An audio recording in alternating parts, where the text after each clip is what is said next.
This is NDDC Today. Good evening. Thank you for joining us on NDDC Today. Christmas is still in the atmosphere, so we say Merry Christmas and a Happy New Year in advance. Now, we never thought we'd get here. This year has been so turbulent, particularly for the NDDC. No one thought we'd see the end of it. But as the year rode by and it got to the last weeks and last months of the year, everything kind of petered down. And all the hullabaloo and all the tension eased to enable the Commission to begin to reassess itself and position itself for 2021. So 2020 was very, very turbulent for the NDDC, and also a sort of abreaction, a period where the Commission was able to look at itself through the eyes of others, through the eyes of the stakeholders, and through the eyes of the government. And what did they find? We take a look back at 2020 to see how that year has reshaped the NDDC and repositioned it to be more effective. I am Patrick Oke. Welcome to NDDC Today.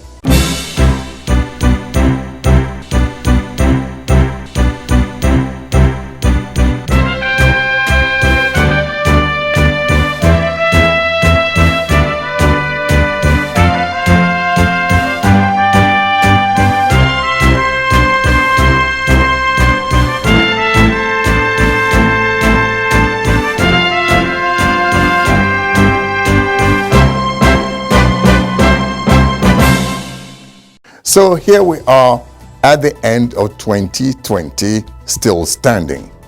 Now, in spite of the series of internal controversies that the NDDC grappled with in the last 10 months, many were thinking that nothing tangible has happened in the Commission throughout the year. In today's program, we'll tell you that many things did happen in these 10 months, in spite of all the turmoil, hullabaloo, accusations, and counter-accusations. Let's take a look at what the NDDC was like in 2020. The year 2020 was a year most people around the globe would want to forget in a hurry and confine to the dustbins of history. It was the year that saw the nations of the world and indeed major global economies crumble on their knees as they grappled with the horrors and traumas caused by the dreaded coronavirus, otherwise known as COVID-19. The disease, which was classified as pandemic by the World Health Organization (WHO), has left scientists across the world scampering for a cure. The year also saw the Niger Delta Development Commission (NDDC) going through one of the most trying periods in the history of the Commission, which began some 20 years ago. First, the Commission witnessed a change in its leadership 3 times within the year. It all began on the 9th of February, few weeks into the new year, when the federal government announced a change in the management of the Commission with the appointment of Professor Keme Bradikumopondé as the head of an expanded Interim Management Committee (IMC) to pilot the affairs of the Commission. The IMC, made up of 5 members, replaced that of Dr. Gbene Joy Nunye, which had 3 members. Even then, 2 members of the former management were retained in the new structure. They were Chief Ibanga Basi Etang, Acting Executive Director, deceased, Dr. Cairo Ojibwa, Acting Executive Director Projects, and other members of the new IMC, including Mrs. Caroline Nagbo and Mrs. Cecilia Akintomide. The mandate of the new IMC remained the same as the former: oversee the forensic audit of the Commission as ordered by President Muhammadu Buhari in October 2019, whilst also overseeing the development of the Niger Delta region, which is the original objective for setting up the Commission in the first place. And so the task before the IMC was clear: supervise the cleaning of the house from the accrued rot it had accumulated for 19 years, which had choked progress in the region. In spite of the many daunting challenges it faced within the year in carrying out its task, the IMC of the NDDC was able to record some progress both in the delivery of some key projects, strategic management policy directions and programs. A few days after it assumed office, the new management handed over some working documents to the lead forensic auditors appointed by the federal government to carry out the forensic audit. The documents included preliminary reports of the verification exercise of NDDC projects across the region carried out by its predecessor. This ceremony effectively marked the takeoff of the forensic audit of the Commission. On behalf of the Interim Management Committee, management and staff of the Commission, let me assure the auditors of our full support and cooperation in the discharge of this onerous but all-important national assignment. Moving on March 10, 2020, a month after the inauguration of the 5-member IMC, the Advisory Committee of the NDDC, comprising all the 9 governors of the Niger Delta states, along with 2 newly added members that included the Minister of the Niger Delta Affairs, Senator Godswill Akpabio, and his Ministry of Environment counterpart, was inaugurated by President Muhammadu Buhari. The Presidential Monitoring Committee will report to me and will be chaired by the Minister of Niger Delta Affairs. Its members are drawn from various MDAs and will focus on monitoring operations and activities of the Commission.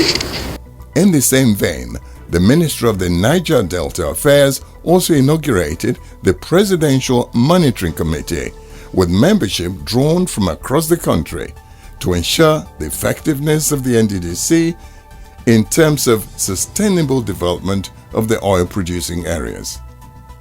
The procurement system at the NDDC and the huge debt profile of the Commission, running to about 2 trillion naira over the years, was a major issue that drew the attention of the IMC and which was tackled.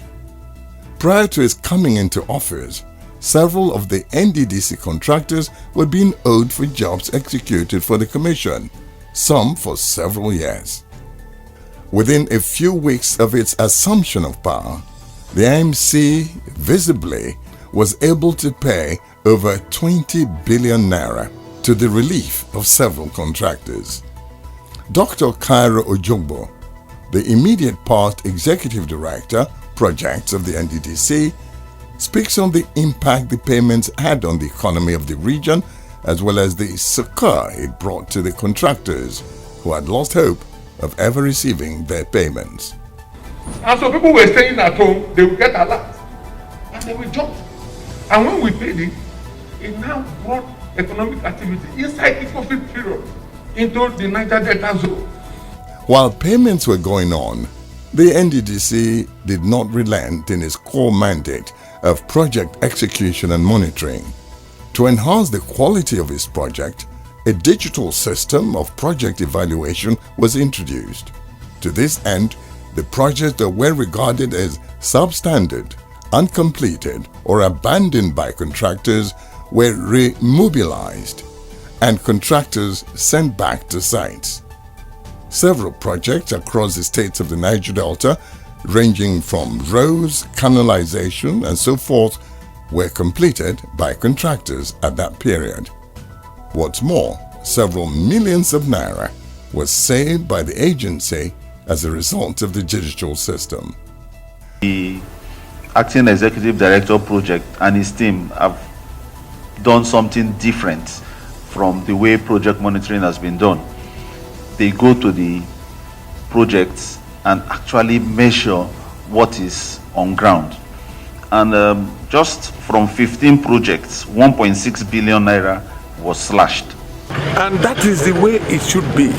Now contractors know that they have to behave themselves.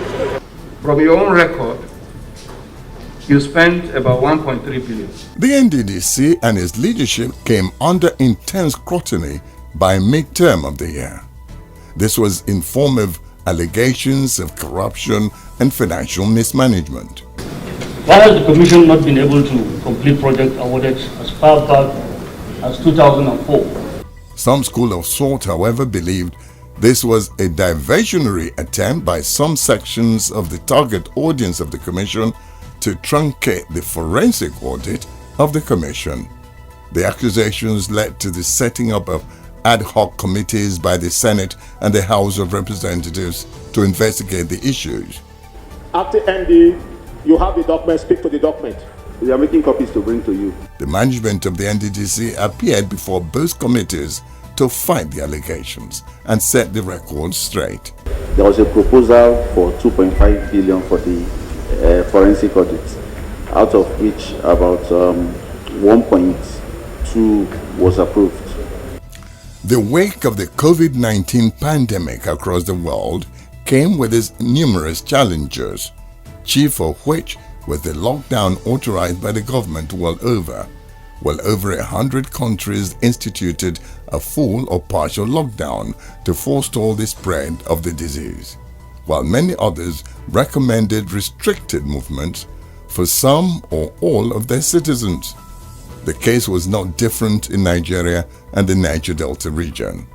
In its bid to assist the federal government to cushion the effects of the lockdown, the NDDC commenced the distribution of medical equipment and other palliatives across the region. The palliatives were distributed across the 9 states through the various state governments who took delivery of the items, which included food and medical supplies. Since the outbreak of COVID-19, this is the second time of sending interventions to Edo State. A support like this will definitely go a long way, and we are indeed appreciative. The NDDC was among the very first corporate bodies in the Niger Delta to show support in the fight against COVID-19 in Bayelsa State. Similar donations were made to the Nigerian police in the region. The police are also members of the society, and they also have to be protected, and we have to also contribute to their protection and to their confidence.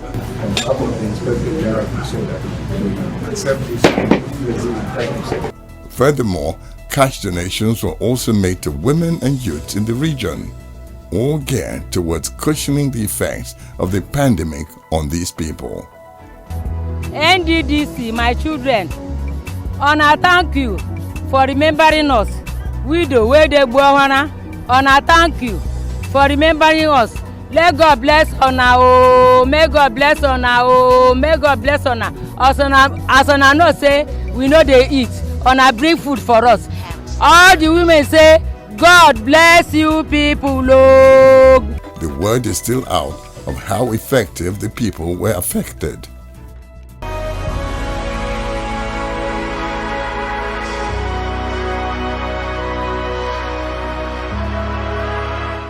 This magnificent edifice, dominating the skylines of Port Harcourt like a colossus, is the new corporate headquarters of the NDDC, located at Eastern Bypass, Port Harcourt. The 13th floor architectural masterpiece became reflective of the testimony of yet another of NDDC achievements in 2020.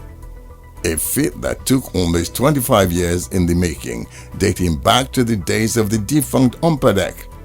The project witnessed a landmark in June, when members of the erstwhile IMC, led by the then acting managing director, Professor Keme Bradikumo Ponde, moved into it eventually, thus making it the first management of the NDDC to operate from the permanent home of the Commission. This feat was commended by the supervising minister of the Commission and the Minister of the Niger Delta Affairs, Senator Godswill Akpabio, when he visited the NDDC some months ago. MD, we should be very proud that you are the first managing director to move to this edifice. And this feat could not have been achieved without the cooperation of members of the Interim Management Committee and then the directors in the ministry and the entirety of the... Some notable stakeholders of the region also commended Professor Ponde and his team for being the first management of the NDDC to move into the new corporate headquarters of the Commission. It's the first time that after so many years, 2001, is the first time the Commission is coming to a place that is known as its headquarters. And you did it. So we must applaud you on that. Still on the forensic audit of the Commission, the announcement by the federal government for the forensic audit to the Commission was a major headline in 2019. But funding of the exercise was a hurdle the Commission had to contend with. To solve this challenge, the government, during a Federal Executive Council meeting in September, announced the release of 722.3 million naira as the fees for the auditors appointed for the exercise, thus foreclosing the issue of funding for the audit exercise. We thank Mr. President for not just the will, but for also undertaking to ensure the funding to make sure that this exercise comes to fruition, because it will benefit not just the Niger Delta people, but it will benefit Nigerians, and it will also give direction to a lot of agencies of government, such as the Northeast Development Commission, so that the modalities will be well set out. In addition to this, the NDDC a few months later handed over additional working tools to the lead consultants and 16 field forensic auditors in the form of vehicles for logistic purposes during the exercise. The vehicles included 10 Hilux Jeeps and 5 buses.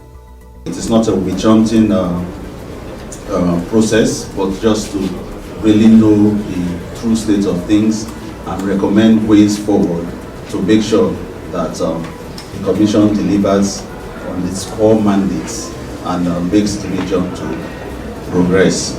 This is a golden opportunity that we have to set on track the activities of the Niger Delta Development Commission.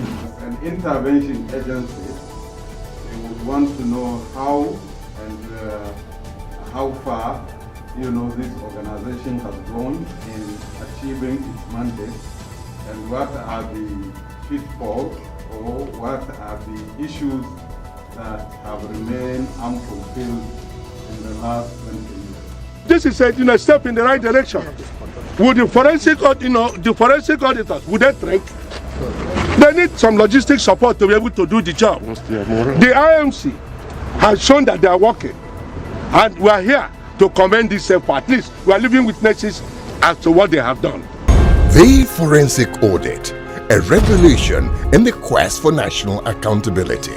The amount of money which the federal government is religiously allocating to NDDC, we would like to see the results on the ground, and those that are responsible for that, I think, will eventually be asked to explain certain issues. The NDDC opens itself up for public financial scrutiny.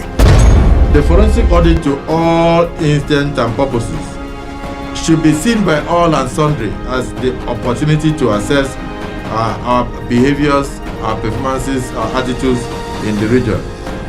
It is definitely not a wish hunt. Every penny, where it went, how it went, to whom it went, all will be laid bare. If the forensic audit is allowed to continue to its very end, it's going to unearth all this rape of our people, and all those ideally should be brought to book. In 19 years of its operations, its different projects, their impact or non-impacts, the driving forces behind them, their justification, all will be laid bare. And what brought the IMC? Actually, it's the forensic audit. All the books are now open. It is the totality of the rot that came to what we call forensic auditing, ordered by Mr. President. So my answer to all the questions, forensic, forensic, forensic. The forensic audit, the NDDC apocalypse, now on. Catch up on all the latest details here on NDDC Today.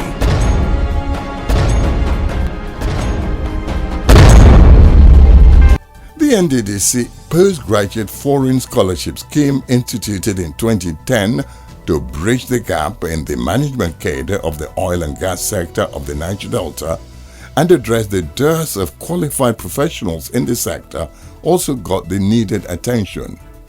Over the years, the scheme had been poorly managed as a result of poor funding, and this created a lot of bad press and embarrassment for the NDDC as well as the country. Several beneficiaries of the scheme have staged protest on numerous occasions at the country's High Commission in London to press home demands for the payment of their allowances. The Professor Ponde IMC tackled the situation by paying out the sum of $5,910,000 to 197 beneficiaries of the scheme, in spite of the budgetary constraints faced by the Commission. So I want to know if they have settled you. Me personally or all of us? Well, not all, just you personally. Yes, I have. Okay, they have been settled. Recently we heard that the scholarship people abroad have been settled or are being settled. So I want to know if you are okay, if they've been settling you. Yes, I have been settled. Oh, you have been settled, so you're fine. Yes. You're quite happy. Okay then. And when there were further agitation by some of the scholars who claimed that they were left out in the payments, the immediate past acting executive director of projects, Dr. Cairo Jugbo, and some relevant officials of the NDDC traveled again to London to resolve the issue and thus bring an end to it. Now, the engagement of the teeming youths of the Niger Delta in productive ventures got some attention through the promotion of various agricultural programs carried out. One of such was the rice planting project, which is in its pilot phase. The Commission also gave a boost to agriculture in the region by reviving the 6 tons per hour rice mill in Ilele Alimili, Rivers State, which is operated by a private concern, Elephant Group. The Commission, in the last year's budget, 2019 budget, we proposed to go into rice farming with the Anchors Borers program in the Niger Delta. So we procured farmers everywhere and they were ready. So, and we have budgeted, CBN had allocated 10 billion for the project. And presently now, as we are still doing 6 tons per hour, we are moving forward to increase it to 12 tons per hour. So at the end of the year, we'll be processing like 50 tons paddy per year. That is our plan. Now, coming to the welfare of staff, the Commission also received a major attention and a good peaceful working environment was created. A major reorganization of the workforce was carried out, and this has brought about a more responsive attitude to the needs of the communities the Commission serves. Further to this, staff promotions and motivation was looked into to correctly give incentive to teamwork and dissuade them from engaging in unwholesome practice. Everything that concerns staff has been taken care of, and we are very happy. NDDC have undergone some kind of critical time in 1 year having interim management team, but this one is very unique. It's been amazing. I would say that with the staff, we have had a good time with them. As the year wound to a close, the NDDC witnessed yet another change in leadership when the federal government announced the dissolution of the Professor Ponde-led IMC and appointed in his place an interim administrator headed by Mr. Effiong Akwa, the immediate past acting executive director, finance and administration. Mr. Akwa has been mandated to oversee the forensic audit of the Commission until it comes to an end later in 2021. So, as you may well already know, of course, many other things happened in the past 1 year that we can't put into one program. So this is just the first part of looking back at what happened, all the dramas of 2020 in the NDDC. As they say, management changes so rapidly in the NDDC, before you have time to shut your eye, a new management is in place. Now we're hoping that the new administrator, interim administrator, will be able to have the time to both oversee the forensic audit and put the NDDC on a keel ready to develop the Niger Delta. From all of us, Merry Christmas once again and a Happy New Year.